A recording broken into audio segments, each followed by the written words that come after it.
Ja, Styrmir, þá er það Georgia í Tbilisi í dag. Hvernig er svona stemningin í hópnum fyrir leikinn? Bara mjög góð sko, menn eru svona á réttu spennustigi og bara rólegir sko, en maður finnur alveg að þetta er mjög mikilvægur leikur og menn eru bara spenntir. Leikurinn heima tapast náttúrulega á svona frekar sáran veg einhvern veginn með 3 stigum og mikið sem að fer úrskeiðis einhvern veginn undir lokin. Þið voru með á einhvern veginn svona í taki. Hljótið að koma með svolítið blóð á tönnunum inn í þennan leik í leikinn.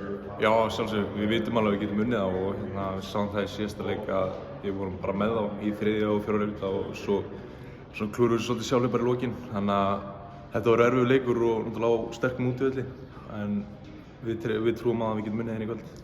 Georgíska liðið náttúrulega svona, lykilmenn þeirra eru gífurlega sterkir leikmenn sem eru bara toppnum á Ítalíu og Spáni og eitthvað og mikið að hæfum leikmennum, en hvað sjáu þið íslenska liðið svona tækifæri að sækja á það?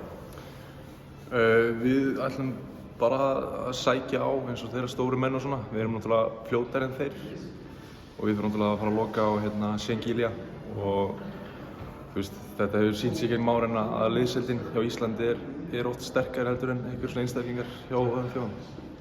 Hlutverkið þitt í þessu liði hefur svona vaxið bara einhvern veginn með hverjum leiknum og komið í svona alveg hlutverk í íslenska landsliðinu. Þú vera svona sáttur og spenntur bara fyrir því að vera komin á þennan stað með liðinu? Já, mjög gaman sko og svo náttúrulega, maður á ekki að vera að búast við neinu. Þetta er bara að fara inn í hvern leik og hjálpa liðinu og hvern mann sem hann getur og bara vinna. 10.000 manns sem að mæta á leikinu eftir og það verða fáir sem verða á ykkar bandi. Hefur þú oft labbað inn í svona aðstæður? Nei, ég hef einu sinni spilað fyrir framann 15.000 manns eitthvað og satt bara á bekknum í Davidson, en þetta verður nýtt og ég býst miklu látum eftir. Bestu þakkir Styrmir og gangi ykkur vel. Takk fyrir.